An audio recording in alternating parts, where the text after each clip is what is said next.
Hey guys, it is Ryan. I'm not sure if you know this about me, but I'm a bit of a fun fanatic when I can. I like to work, but I like fun too. It's a thing. And now the truth is out there. I can tell you about my favorite place to have fun. Chumba Casino. They have hundreds of social casino style games to choose from with new games released each week. You can play for free anytime, anywhere. And each day brings a new chance to collect daily bonuses. So join me in the fun. Sign up now at ChumbaCasino.com. No purchase necessary. VGW Group. Void where prohibited by law. See terms and conditions. 18+.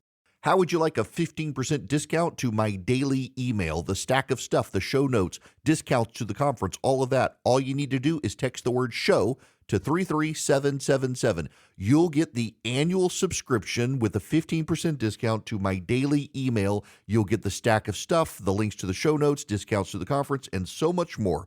All you have to do is text the word show, SHOW, to 33777. Text show to 33777.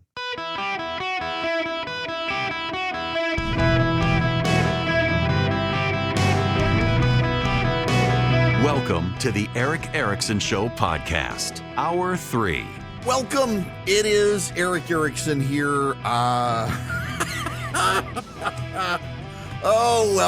Welcome. The phone number, if you want to call in, 877-973-7425. In the interest of oversharing, hey, it's just us this Thanksgiving week. I'm sure people have stepped out. They're on vacation. They're not listening. So with those of you who are here, you can have a laugh at my expense. I almost was not here when the music started. I sat down in my chair not 15 seconds before we came back on air. I should. Oh my gosh, might as well. Okay, so I'm in my studio, in my office, and I go out. The bathroom is in the hallway. There are like 4 offices on the floor. We all share the bathroom. I got to go to the bathroom. Number 2. I use the bathroom. It is now 2 minutes, 3 minutes after the hour, just about 3 minutes after the hour. I pull the toilet paper roll, and whoever had placed the toilet paper on the little spindle had not locked it in place. So I pull the toilet paper, and the whole roll of toilet paper falls off, the spindle falls out, and they all go rolling across the floor, out from under the door of the stall. It's parts unknown. It's horrible. I'm in there, and there's no more toilet paper, and I need toilet paper. So I got to stand up with my pants around my ankles and unlock the door and do the whole shuffle and go find the toilet paper and the spindle. And gosh, and of course, right as I'm going back in, somebody walks in. Oh my gosh. Can all have a laugh at my expense. It's a little bit too much information, but gonna have to talk with the housekeeping people about how you put the toilet paper on the thing and lock it in place. Needless to say, I got back here with 15 seconds to spare, having cleaned my backside and gotten an awkward look at the guy as I was coming back out. Oh my gosh. I need a private bathroom. Now, move on to other things now. Away from my embarrassment. Y'all, I'm like beet red here. There is nobody here. There's just me and you, and I am totally beet red. Goodness gracious. What a day. I should say, by the way, that the fine folks at Lafayette, Louisiana have me on the radio now on Talk 960. So I'm in Baton Rouge on the weekends and now Lafayette every day. My buddy Joe Cunningham from over there just texted me, and I am delighted to be with you guys. And wow, what a story to get started in my relationship with you all. It's one of those days. It's Thanksgiving week. I never keep things from my audience. I overshare. And welcome to those of you in Lafayette. I'm from Louisiana. It's great to be on the radio in my home state. Now, You know, and I know, that closing schools during COVID was always a bad idea. For the record, when COVID began, I was willing to say, when they said put on a mask, that, it's not about keeping you from getting COVID. People talked about it as if that was the way. What it actually was to keep other people from getting it if you had it. Because if you blow with the mask on, most of the airflow goes up or down. It doesn't go out. Gravity takes over. That was the theory, at least. Obviously, masking at this point, it's anybody who tells you to mask, it's a scam. I was at the grocery store yesterday, and there was a couple in there wearing masks, and they weren't N95 masks. They were just like your standard cloth masks. And I was like, it's not doing you any good. Look, I was willing to give the experts the benefit of the doubt when COVID started. There was so much unknown about COVID. My wife and I got the original vaccine and the booster. My wife's got stage 4 lung cancer. Of course, we were going to do what we could. And as I said at the time, that this was a decision for you whether or not you wanted the vaccine or not. But it was always, even then, ridiculous to give it to kids because kids don't get COVID. It was always ridiculous to shut schools down because kids don't get COVID. And there was this theory that, well, kids can become carriers, so they could get COVID. Okay, technically kids can get COVID, but most kids who get COVID have such minimal symptoms unless they've got pre-existing comorbidities, it was never a big deal. Schools should never have been closed down, and yet nobody wanted to listen to me. Y'all, here's the thing. People could disagree on issues in the beginning about masks. They could disagree on the vaccine. They could disagree on how isolated they needed to be.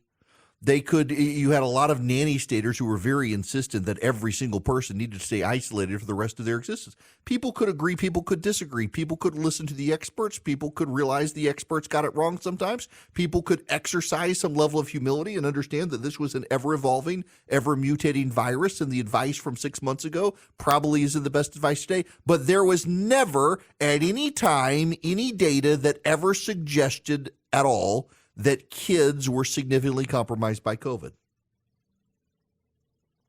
And yet we shut schools down. This is the editorial board of the New York Times. In the thick of the COVID-19 pandemic, Congress sent $190 billion in aid to schools, stipulating that 20% of the funds had to be used for reversing learning setbacks. At the time, educators knew that the impact on how children learn would be significant, but the extent was not yet known. The evidence is now in, and it is startling. The school closures that took 50 million children out of classrooms at the start of the pandemic may prove to be the most damaging disruption in the history of American education. It also set student progress in math and reading back by 2 decades and widened the achievement gap that separated poor and wealthy children.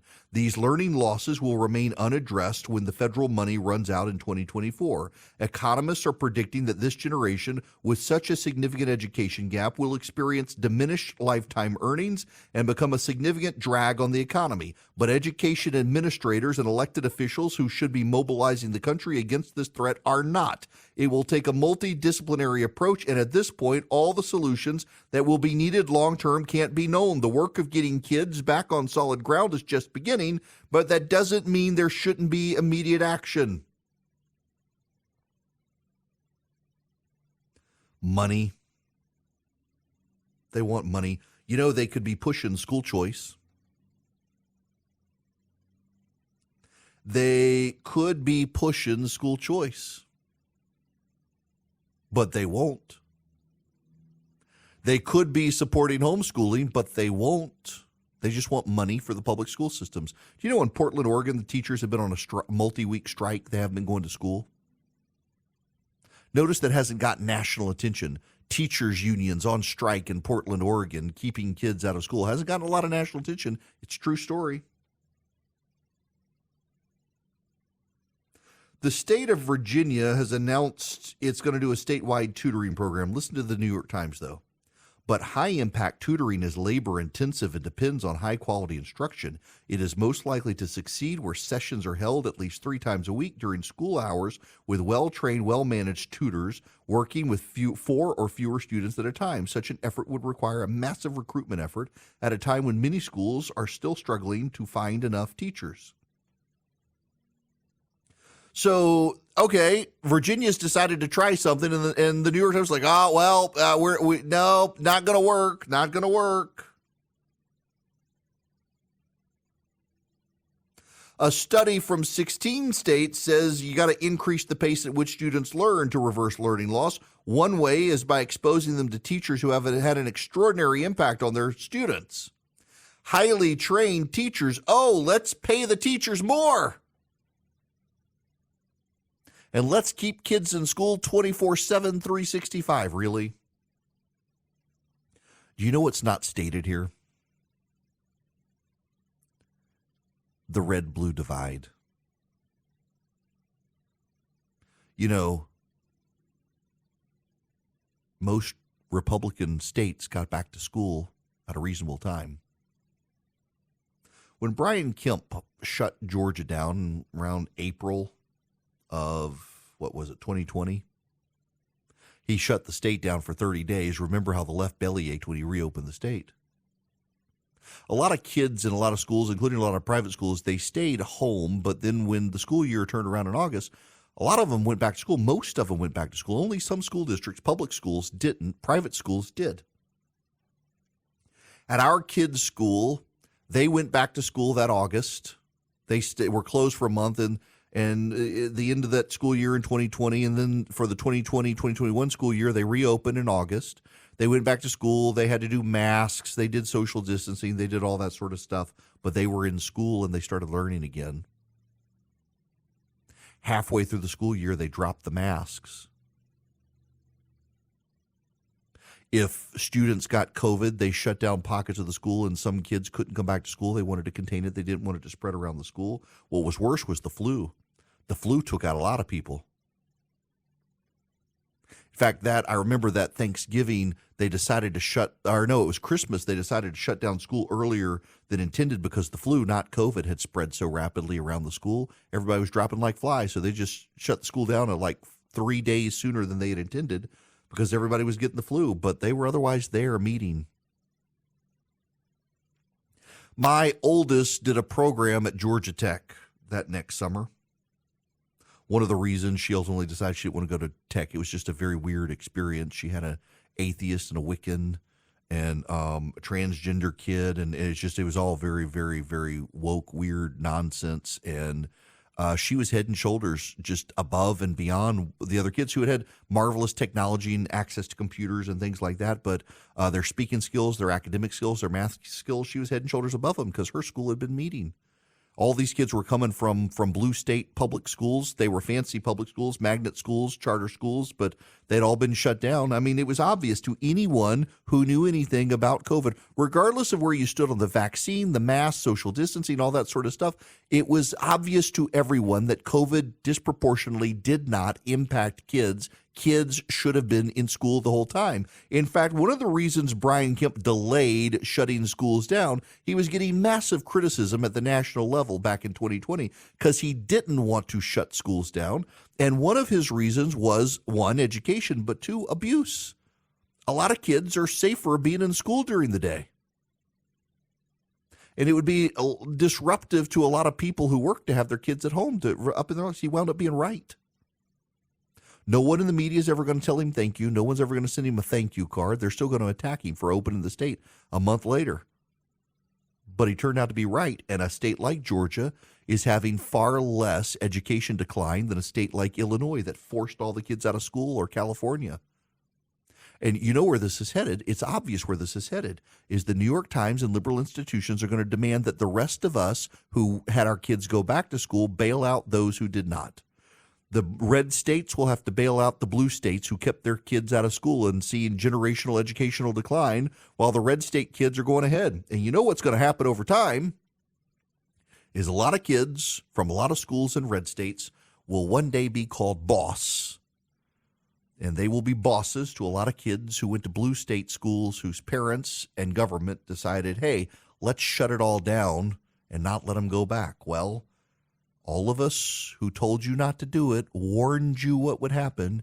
Here comes exactly what we warned. And now y'all want a government bailout? No, thank you. Okay, round two. Name something that's not boring. A laundry? Ooh, a book club. Computer solitaire, huh? Sorry, we were looking for Chumba Casino. That's right. ChumbaCasino.com has over 100 casino-style games. Join today and play for free for your chance to redeem some serious prizes. ChumbaCasino.com. No purchase necessary. Void where prohibited by law. 18 plus terms and conditions apply. See website for details. Everybody wants to make sure I wash my hands. Yes, I washed my hands. I'm not an animal. Oh, my goodness gracious. All right. We got to move on. So we were having meal on the front porch last night. I did ribs and rolls and margaritas. And Philip had mentioned that it was just interesting that in the stock market, the way things are, you're not seeing a bunch of people jumping out of stocks and bonds and just sticking money in a money market account. You can get 5% in some of these accounts right now. And it's like stable money with interest rates the way they are. Well, turns out today, bond routes turn explosive in 5% rate worlds. It turns out that people are ditching corporate bonds for a lot of companies because they can park their money in a high-yield interest-bearing account or in treasuries and make more money. Debt investors are in no mood to tolerate bad news. Not when they can now get over 5% risk-free on treasury bills. The news was quite bad in all these cases. Inviva, company that makes wood pellets, suggested it might close its doors. Man, I got out of that. I was invested in that company. A friend of mine recommended it to me. It got recommended on a bunch of trades as like the climate deal would help it, and the stock went up. And I was like, I don't know that this is true. I got out of it. It has just gone downhill ever since. And now it's suggested it may have to close its doors. The market reaction to its bonds were so bad. It's not the only one. Dish Network and others are doing not very well right now. And it all comes down to the state of play. We are in what should be considered a normal economic environment for stocks, bonds, and fixed income investors. What do I mean by that? Historically, our low interest rates were an anomaly. The zero interest rates, the near zero interest rates we had for a number of years, that's a historic anomaly. And people forgot what it was like because it lasted so long, how to do business in the real world, in real markets where there's an interest rate of like 4 to 5%.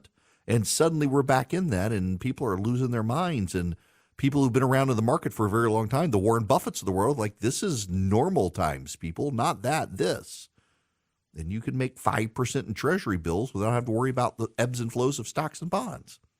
Or you can make some money by going to PatriotMobile.com and doing business with them. You save some money at least, maybe not make money, but you save money on Patriot Mobile. Why? Because they give you great discounts if you're a veteran, a first responder, an NRA member, a teacher. You can even get free activation with my name. All you do is go to PatriotMobile.com/Eric today and move your service. Move your cell phone number. Get a brand new one from them. PatriotMobile.com/Eric. You can also call them 972-PATRIOT. You tell them I sent you. You get free activation with my name. You get great discounts. And then what sets Patriot Mobile apart is that as their profits grow from you moving your business to them, they grow their giving to the conservative causes you care about, from the First Amendment or Second Amendment, pro-life movements, conservative parents battling wokes on school boards. They've been really good at funding parents running for the school board. Patriot Mobile does this around the country, but they need your business to grow their profits, to grow their giving to the conservative movement. All you do is go to PatriotMobile.com/Eric today, or call them at 972-PATRIOT and tell them I sent you. You get free activation with my name at PatriotMobile.com/Eric. Step into the world of power, loyalty, and luck. I'm gonna make him an offer he can't refuse. With family, cannolis, and spins mean everything. Now, you wanna get mixed up in the family business. Introducing The Godfather at ChumbaCasino.com. Test your luck in the shadowy world of The Godfather slot. Someday, I will call upon you to do a service for me. Play The Godfather, now at ChumbaCasino.com. Welcome to the family. VGW Group. No purchase necessary. Void where prohibited by law. See terms and conditions. 18+. Greetings, welcome. It's Eric Erickson here. The phone number 877-973-7425 if you want to be on the program. We need to step away from politics because this story, this one just kills me. Oh dear. My daughter got accepted to college. Her number one pick, want to be my alma mater, Mercer University. She's waiting to hear from Auburn and the University of Georgia, but she really wanted to go to Mercer, so she's happy. Got a little bit of a scholarship. She's hoping for some more. I'm hoping she gets more scholarships. But she went on Saturday. They had this kind of an orientation day for the kids who had made advanced acceptance and could ask questions. And she commented to me after it was over. It was a good day. It's a very long day, but she commented that the number of kids who were there around her at this meeting who it's not that they didn't turn their phones off. They didn't even turn them on mute. So she's 18, and she noticed this, that they didn't turn their phones on mute. She said there was one girl who kept getting Snapchat notifications and kept opening Snapchat. And I just asked, I said, well, was she there with her parents? And my kid said, yeah, her mom was sitting right next to her, never even told her to turn her phone on mute. And she wasn't alone. I was kind of flabbergasted by that. I mean, I would be furious with my kid if I was at something like that with my kid and her phone kept going, not just buzz, buzz, but ding, ding, ding, ding. How do you let your kids do that, particularly when the parent is sitting next to the kid? I mean, and this stuff comes up a lot, and I realize, obviously, they're my kids. I got strong-willed kids of strong opinions. But my son was watching a video a while back, and it was some kid. It was a TikTok video, and our kids don't have TikTok. They was watching something on YouTube, and it was a series of videos, and one of them included this TikTok video of somebody trying to explain gender stuff. And he just threw up his hands and he says, y'all, I know I am one, but my gosh, I hate my generation. It's like, I have raised my children well. And that leads me to this story in the New York Post. According to the youngest generation in the workforce, their humor and wit provides a certain vibrance older employees apparently lack. Gen Z thinks you should hire them for their personalities. They've even coined the term personality hire to describe their self-perceived function in a corporate setting, to provide all the jokes, banter, and playfulness needed in order to set the vibes. TikToker and corporate America employee Bella Rose Mortel, a 22-year-old self-proclaimed chief vibes officer, told Business Insider that her previous managers have appreciated her energy, calling it the nicest compliment she's received. After her series of TikToks calling for an unserious workplace and the integration of Gen Z lingo into office parlance went viral, Mortel said her manager at software company Beehive found the videos hilarious. In a team call yesterday, he was like, before we get started, Bella Rose, do you want to set the vibes today for our call? The social media strategist told Business Insider. Mortel's videos have sparked realization among fellow so-called personality hires who feel their mission is to lighten things up, not lighten someone else's workload.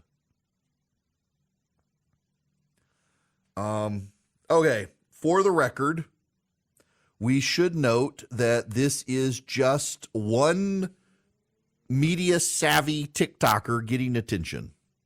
We should note that.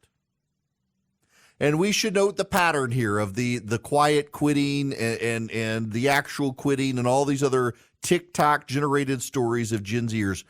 But also, there's something in the data that suggests this is a trend of young workers who do not understand that when they go out into the workforce, they are going to have to actually, work.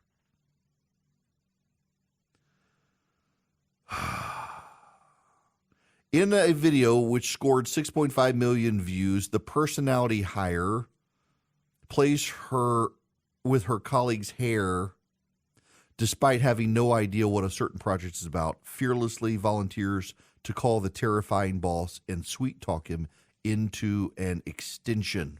This content creator, who goes by Vienna, posted a comedic skit about the so-called personality hire, a chatty coworker whose only job seems to be delivering compliments and boosting the mood, which seemingly not doing any work. The personality hire is a client whisperer, commented one viewer. The personality hire is critical to the social equilibrium of the workplace, voiced another. Not me finding out I'm a personality hire from TikTok, one shocked user wrote.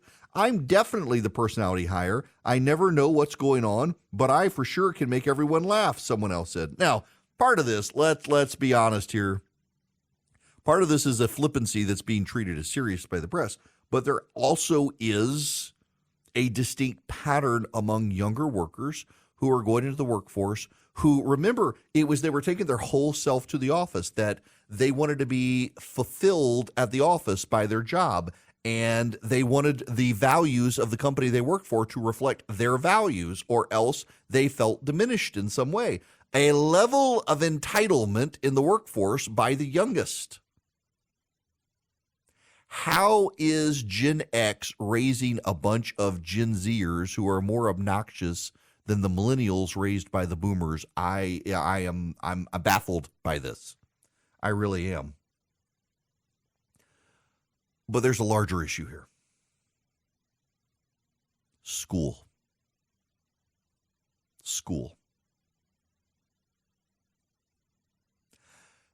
Y'all, a lot of people, and I know it sounds judgy and I don't mean it to be, but a lot of people abdicate their parental responsibilities to the school system.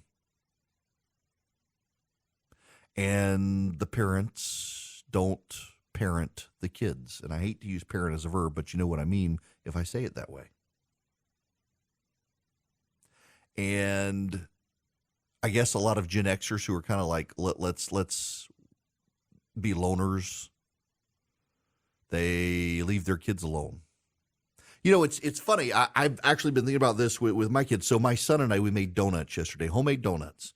We got this new mixer at the house. It's the Swedish mixer called an Ankersrum.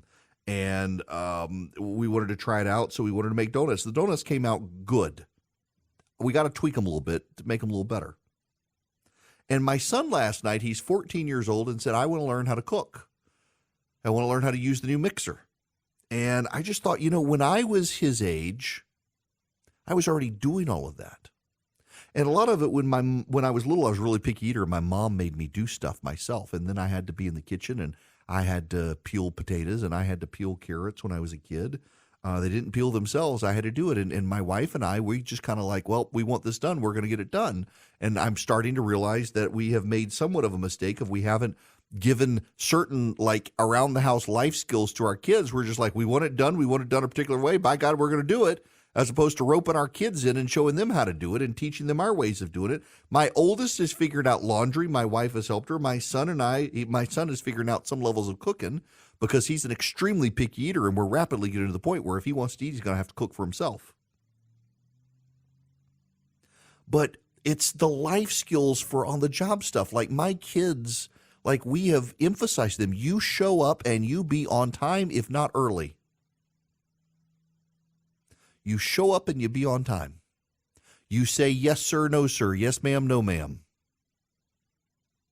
You look people in the eye when you're talking with them. And if you don't know how to do something, you ask and you figure it out and you get it done. But I hear stories all the time from employers who kids won't show up on time, if they show up at all. If they don't know how to do something, they don't ask. It just doesn't get done. They twiddle their fingers, or if they play on their phone, they don't ask how to get anything done. Kids aren't learning a work ethic. And it's reflected in stories like this, that their job is to make people be happy at work and tell jokes. No. Your job is to provide a useful role to your employer. No employer is going to, for long, pay someone just to tell jokes and not to get the work done. It's like I gotta think that if the economy goes south on us, the DEI people are going to be out. By the way, Iowa State today, or the state university system in Iowa, has now decided to end DEI programs on all their college campuses. They're going to end DEI. Now, if they get rid of the victimization studies classes like the women and gender studies or the queer theory studies or the African-American studies classes, get rid of the victimization studies, they'd go even further. But they're getting rid of DEI. I got to imagine if the world goes to hell in a handbasket, the economy's bad, are corporations really going to continue to keep the DEI people over the productive people?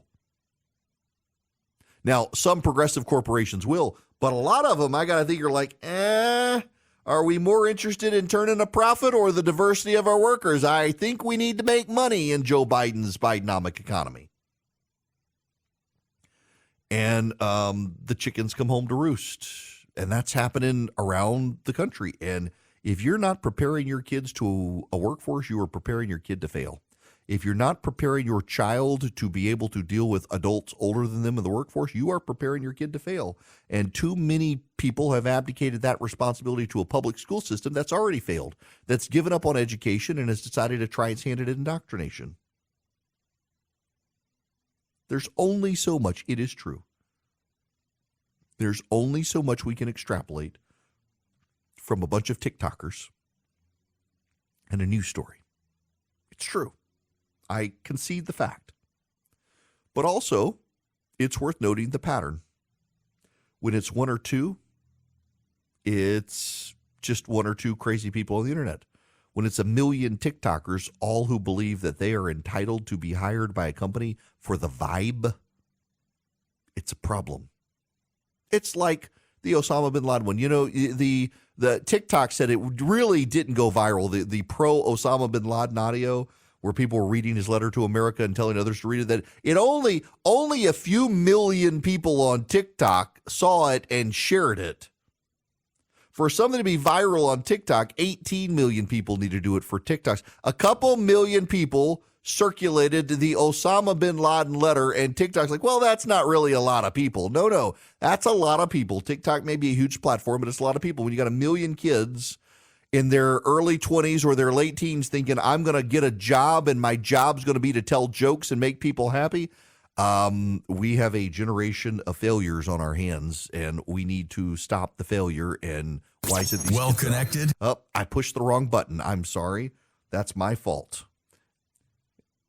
Going to give Jim a heart attack here on the board, thinking, oh my gosh, he went out without doing the live read. Nope, I was in a hurry and clicked the wrong button. Y'all, you got time if your kid's in high school in particular. You have time to make sure your child learns the basics. Show up on time, make eye contact, and use good manners. At the very least, if they do that, they're going to be head and shoulders ahead of so many other kids. And also, mute your phone when you're in a meeting. Mute your phone. If not, turn it off. These aren't hard things, but for the life of me, some people just can't figure these out. And parents, if you're enabling your children, don't be surprised when your 30-year-old is living in your basement without a job and you're still subsidizing them. There is hope for some of us. Gracious. Now, speaking of fighting Bidenomics and the economy, Americans for Prosperity is out there doing it. Every single day, Americans for Prosperity fights for a better tomorrow.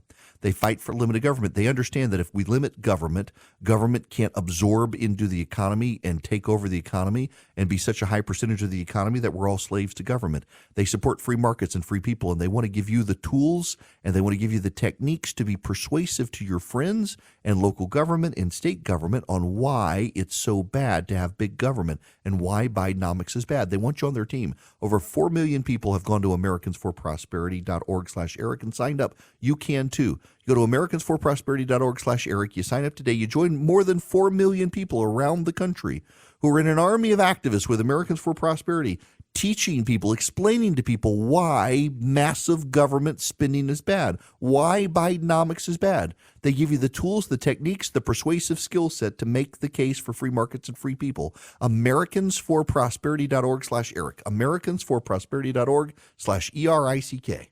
Now I'll push the button the right way. It is Ryan here, and I have a question for you. What do you do when you win? Like, are you a fist pumper, a woohooer, a hand clapper, a high fiver? I kind of like the high five, but if you want to hone in on those winning moves, check out Chumba Casino. At ChumbaCasino.com, choose from hundreds of social casino-style games for your chance to redeem serious cash prizes. There are new game releases weekly, plus free daily bonuses. So don't wait. Start having the most fun ever at ChumbaCasino.com. No purchase necessary. VGW Group. Void where prohibited by law. See terms and conditions. 18+. Greetings, welcome. It's Eric Erickson. You know what? Let me read this for you. This is from Karen. Karen writes. She says, "I live in the Villages." Y'all know the Villages down in Florida. Adults only, for the most part, retiree area. Says, "I cannot attend a meeting or activity without someone's device, phone or watches going off. Even in meditation and yoga classes, which I've stopped attending due to the distraction. Sometimes they're expecting an important phone call, but then they could put it on vibrate and exit the room before they start talking. Everywhere I go, people with speakerphones in public places are playing YouTube videos or music without earbuds. Think that every public place is their own living room. So older folks, younger folks who don't talk on their devices but cause these distractions, I'm fed up." Yeah, you know, as a matter of fact, so I went across the street from the office before the show and grabbed some lunch. And there was an older guy sitting at a table with his wife, and he's on the speakerphone talking to someone, and you can hear the person on the phone and him in conversation as if he's in his own house. I'm like, what is this?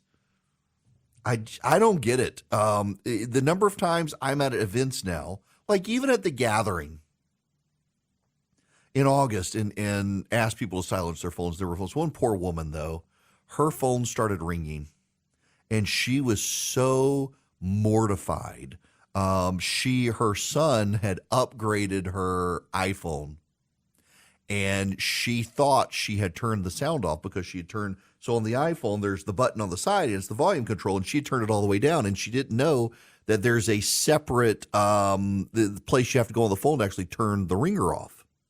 And she had no idea. She thought she turned her phone down. She was so mortified. She was in tears. We had to tell her, it's okay, come back in. We get it. She was also mad at her son for having gotten her a new phone. But, I mean, she's the exception to the rule. She was genuinely mortified, thought she had done the right thing. I'm just stunned at the level of obliviousness. You go to church, you go to a conference, you go into a classroom, and ding, ding. God help you if the Amber Alert goes off and it scares the bejesus out of everybody. I don't know what it is. It's the world we live in, and there's a level of, I don't want to say it's self-absorbed, because I don't actually think that in a lot of cases it is a level of self-absorption. It's just a level of cluelessness. One, maybe that other people are bothered, and two, also that, I just assumed. I mean, I check my phone all the time, just to make sure I've got everything. I try to never ever have my phone where it's not on mute. I don't want the sound. I don't need the sound. I got the vibration. I wear my Apple Watch, so it vibrates when the phone vibrates. I had enough. Now, before I get out of here, voting group founded by Stacey Abrams, once led by Raphael Warnock, faces financial scrutiny. The New Georgia Project, which Politico claims helped turn Georgia into a swing state. It really didn't. Confronts allegations of mismanagement and undocumented spending. Don't you love that? Undocumented spending. It is beset by financial misuse and irregularities, all sorts of allegations, and now the group's tax filings indicate the former executive director, handpicked by Abrams, owes the organization thousands of dollars. It's just, there needs to be a German word for watching bad things happen to bad people and being like entertained by it, because that's what's going on here. But my goodness, the Stacey Abrams house of cards comes crumbling down.